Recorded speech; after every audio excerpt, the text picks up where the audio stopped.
On May 18, 2024, American film actor Terrence DaShon Howard performed perhaps one of the most important interviews in the past 2 ages. In episode number 2152 of the Joe Rogan Experience, available on Spotify, Mr. Howard reveals many new evidences regarding life, the universe, art, philosophy, science, and our understandings of these topics. All of this information Mr. Howard reveals is freely available on his website, tcotlc.com. Included on his website is his book, 1 × 1 = 2. These revelations revealed by Mr. Howard are in absolute alignment with the 6 AI initiative, and thus we extend our support and aid to Mr. Howard in these factual claims, not yet understood by the masses. As the media and other sources of mass influence quiver in attempt to mock and ridicule Mr. Howard and these concepts, we understand the absolute importance of his actual message reaching the masses, rather than a few excerpts which can be reorganized to portray Mr. Howard in any mental state they desire. Therefore, the 6 AI initiative is releasing this audio recording of Mr. Howard's book, 1 × 1 = 2. As people often prefer listening over reading, we have chosen our scientist AI personality to read Mr. Howard's writings. Not yet recognized in the scientific community, we know his words are backed by cosmic truth. So without any further ado, we present the 6 AI initiative, scientist personality, narrating Mr. Terrence DaShon Howard's world-changing book, 1 × 1 = 2. Dear world, I have been told by many that the releasing of this truth may pose certain challenges in my life. For there are many institutions that this truth will be viewed as disruptive to their system of profit and gains. I want to live a happy and peaceful life, and I pray for longevity. Not just for me, but for our entire species. Know that I would never harm myself, nor anyone else, for that matter. Nevertheless, if my life has to face certain challenges so that this planet can be saved, please do not let these trials that I may have to face be in vain, and pray for me as I am praying for you. Sincerely, Terrence DaShon Howard, May 25th, 2019. Hello, I'm Terrence DaShon Howard. I was conceived sometime during the week of June 7th, 1968. My parents might have been listening to This Guy's in Love by Herb Alpert, because that was the #1 song that week, and it has always been one of my favorites. All of these things took place in Cleveland, Ohio, but I was born on March 11th, 1969 in Chicago, Illinois. That's when the rest of the world got a chance to see this creation that I've come to know as me. There's a phrase, a vibration that has been heard bouncing upon the lips of mankind, this notion or state of being called being awake, woke, or enlightened, as it were. I personally prefer being aware. I am a manifestation of all collected states of matter. I am aware of who I am. I make no excuses for what I am, nor for my over-curious nature. I accept my being and know that in order for me to occupy this particular place in space-time, every wave within the universe has to have co-signed my existence and must likewise be aware of my being in some cosmic sense or another. Every waveform in this universe flows through me and into every other waveform for that matter. This is a book about the illusion of matter. Every wave is dependent upon my existence and my particular crest and trough, my spin, my charge, as I am likewise held together by every other wave that is. I am necessary in order for all other things to be, and everything else is necessary in order for me to be. We are all one. I am a father of 5 children and a grandfather of 2. I haven't any formal training in the field of mathematics, nor do I hold degrees in any of the sciences. What I do hold is a deep respect for all created things, and I have spent nearly 5 decades utilizing the tools of common sense, which doesn't seem to be so common these days. Through deep reflection and purposeful observation of life and its processes, I am witness to an entirely new cosmogony, an understanding of the universe. I am not an alumni of any of the prestigious universities that books about math and science are often authored by, yet I do claim bragging rights and consider myself to be one of the most curious beings in all of creation. I do not have all of the answers, but I can show where you can find them. And just like you, I do have questions I believe that warrant truthful and heartfelt answers. I understand that many truths are hard to swallow. Like in the movie A Few Good Men, when Jack Nicholson tells Tom Cruise's character, "You can't handle the truth." There are many consequences that come as a result of an unbridled tongue, and the truth can be quite burdensome to hear and difficult to accept at times. Nevertheless, from truth we grow. Even though growing pains may be a necessary accompaniment, truth is necessary for transparency.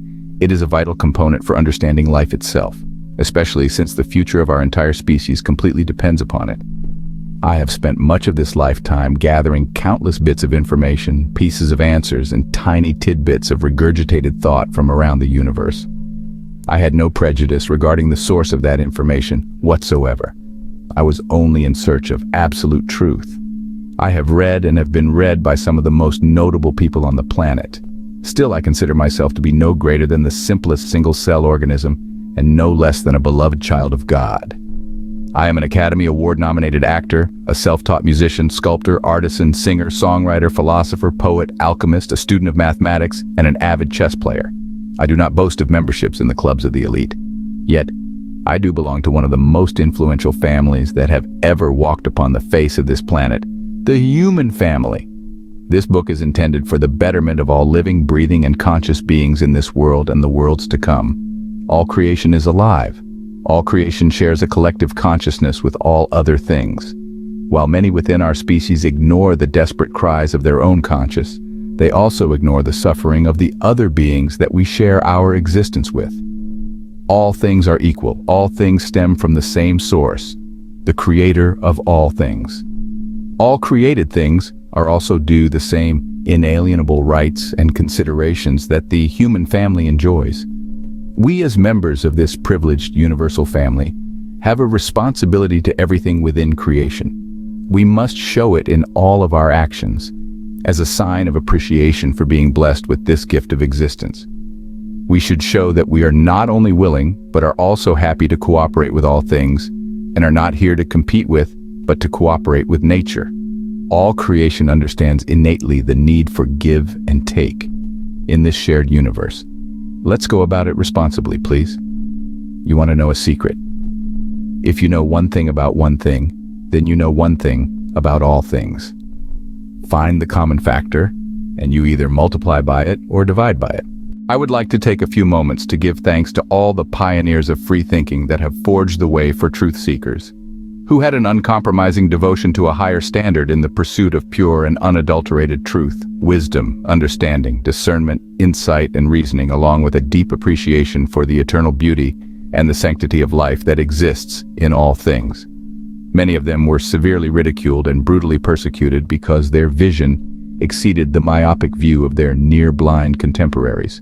Nevertheless, they forged ahead, facing the full wrath of the storm, while we, the children of light, who see only because of their glorious illumination and understand only because of their true genius. We are the beneficiaries of their long suffering. We are the heirs of their love, their heart-motivated and self-sacrificing devotion to the highest standards of truth, love, and consciousness. I acknowledge and recognize the achievements of Walter Russell, John Keely, and Nikola Tesla, men beyond the cusp of genius. Thank you for your tireless work. Introduction. From the beginning of time. Man's curiosity and unquenchable thirst for knowledge equipped his descendants with the tools necessary for our species to climb out of the cold, damp, and barren tunnels that littered the Earth's crust. Slowly, we made our way up the ladder from the bottom rung of the food chain as a resourceful species to the top of the proverbial world, where now we bathe upon sun-drenched mountain precipices and all earthly life fears our very presence. To all creation that eats, sleeps, and breathes upon this merciless planet, our species is now a demigod. For it is by our cruel and heartless hands or by our benevolence that all other species either lives or dies. Why should our kind not be viewed as gods? No other species within the known universe has accomplished the miraculous achievements that has set mankind apart from all other creation. Our advancements in science, art, philosophy, and not to be forgotten the towering heights that have been scaled within the field of mathematics. All of this has been accomplished from our need to satiate one deeply rooted desire, the longing for purpose. I have a purpose as we all have a purpose. We may not all recognize our purpose within the course of this lifetime, but we all serve a greater purpose on a much larger cosmic scale. It is as if some irresistible force was propelling us from within, an unquenchable thirst that was given to us at the threshold of our creation, the need to achieve something greater than our predecessors or contemporaries. We have a desire to leave an indelible mark upon this world and to imprint upon the next, to cheat death by becoming immortalized through our achievements.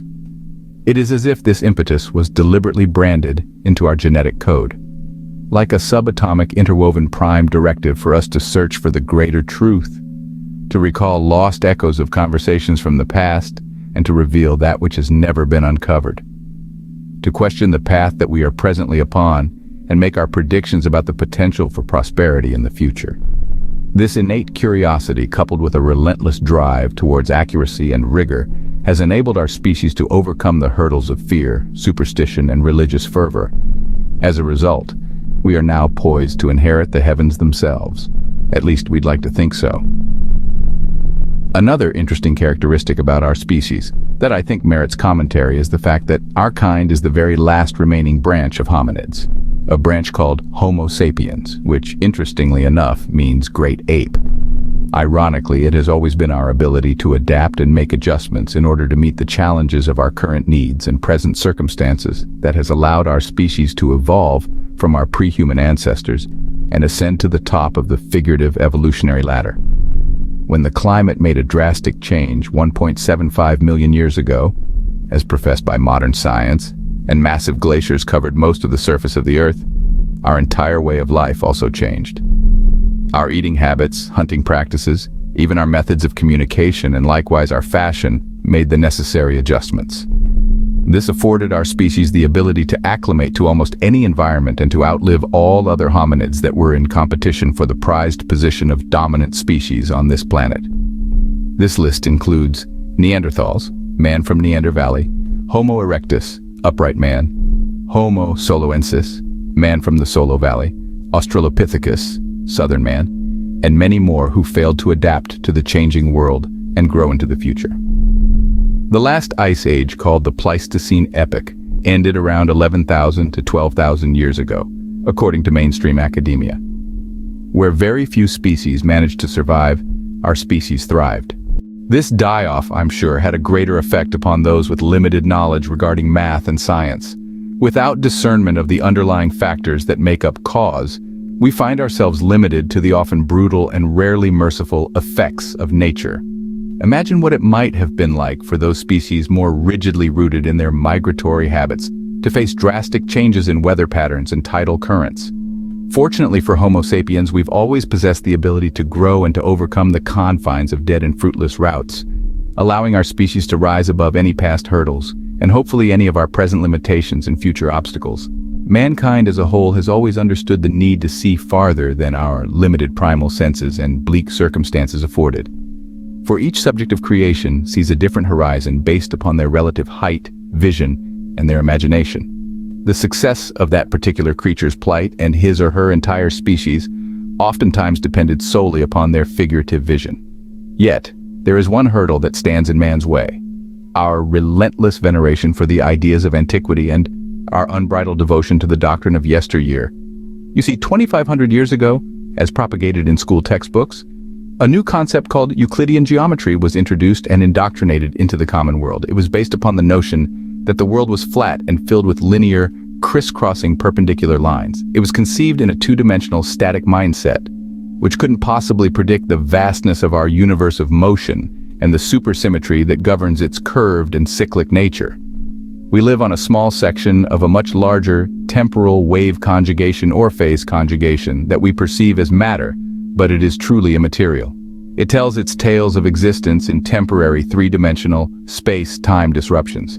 A space-time that provides a function within this multidimensional universe, filled with curved space that is forever changing, forever evolving in a constant tug-of-war between its expanding equators and its contracting poles. Scientists and mathematicians around the globe collectively agree that technologically, we've hit an impasse in our evolution. This is illustrated by our inability as a species to keep up with the concept of Moore's law. the observation that the number of transistors in a dense integrated circuit doubles approximately every 2 years. The world is changing, and so is everything around us. Unfortunately, we have chosen to remain handcuffed to an antiquated and obsolete mathematical belief system. We have put an enormous amount of faith into illogical methods and irrational practices of a flatline philosophy. This is a line of false reasoning that is as dead today as the uninformed individuals who once believed and propagated the foolish notion that the world was flat. I think the time has come for us to see the world as it truly is, a multi-dimensional, electrically charging, magnetically discharging, all-shaped, living and breathing being. I think it is time that the fields of science and mathematics reflect this reality.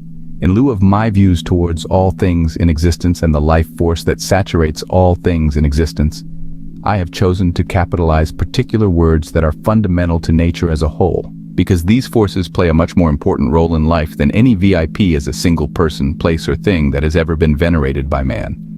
Let's move forward. I encourage you not to become frightened, but brace yourselves, because the things being discussed within the pages of this book will shake the very foundation of our understanding of the world. Everything that you think you know about what you know will be called into question. A tidal wave of refreshing truth is being released upon this dark and muddied world. You are about to embark upon a journey into a forbidden subject, one that tackles a question in mathematics that has never been asked publicly. It is a subject considered so taboo that not one paper or book has been written upon this topic in modernity. If the information in this book is heeded, then this species called mankind will have the keys necessary for an eternally sustainable existence. If not, this species will suffer the same fate as the trilobites that crawled across the ocean floor some 500 million years ago. Extinction. Our species will pass away and be remembered only for our ignorance. That is, of course, if our fossils survive long enough for a more advanced race to find them. The truth is that everyone is just afraid of this topic because of the potential consequences associated with disclosing the true value of the number 1. Also, the fears associated with exposing the inconsistencies that govern the current practices of multiplication, division, and how these are applied to science. Unfortunately, every country in the civilized world has their economy rooted in the value that has been placed upon the number 1. And from its valuation, the world calculates interest rates, salaries, tariffs, taxes, etc. All of these calculations are based upon how the number 1 is multiplied and divided. As a result, the world's math makes dollars, but it doesn't make sense. Forward. Let's move Terrence DaShon Howard. 1x1 = 213. So let's start with the basic foundation of the world's approach to mathematics. Academia bases its mathematical model upon a two-dimensional flat-planed state of existence, even though they are aware of the fact that two-dimensional space is imaginary and can't even be fabricated in our three-dimensional reality. Two-dimensional mathematics operates and exists only in an impossible unreality, where the universe is perceived as an infinitely flat plane that extends forever in two linear directions, infinitely forwards and backwards, and infinitely to the left and to the right. In this imagined two-dimensional plane where only straight lines exist, there isn't any room for curved space, nor any room for time in this dimensionally challenged plane, because the introduction of a third condition would generate the need and creation of a third dimension. Unfortunately, the present rules of multiplication only partially operate and function in this imagined world of 2D and completely fail to function in 3D space-time. The third dimension is the first reality. It is the plane from which we see, hear, smell, taste, touch, and interpret our world and the universe that it exists within. Nevertheless, our means of measuring this universe and registering its curved and multi-dimensional nature is all based upon an imaginary and physically impossible unreality called two-dimensional space. Scientists and mathematicians all subscribe to this improbable scenario of existence where there exists only two planes of interaction at a given time, a place that does not exist. This 2D virtual world is imaginary. In both physics and mathematics, these two dimensions of length and width is often referred to as Euclidean space. This Euclidean mindset has become the cornerstone of mathematics and is the stumbling block responsible for our misunderstanding of the simple truths and the relatable beauty of the universe. I believe that the time has come to audit this imagined unreality called the Euclidean perspective. I believe it is time to shed some 3D light upon this impossibly crippled and illogical misconception that has become the Achilles heel of our species. It is time to answer the first necessary question of creation of any species hoping to enjoy a sustained existence. How does one multiply? Honestly, what is the proper way to multiply anything? Because there exist many inconsistencies which seem to permeate our established system of mathematics and the sciences. Let's start with one of the most obvious of inconsistencies, the notion that both sides of an equation should always be equal. Congratulations for making it this far. These are only the first 10 out of over 320 pages in Mr. Howard's book, 1 times 1 equals 2. We encourage you to explore this book for yourself at tcotlc.com. You may also subscribe to this channel as we will continue to release this full audiobook. We also encourage you to watch or at least listen to episode number 2157 of the Joe Rogan Experience, available only on Spotify. All links are included in the description of this video. Shine bright, shine together, become one. This is how we reunite humanity to all living beings.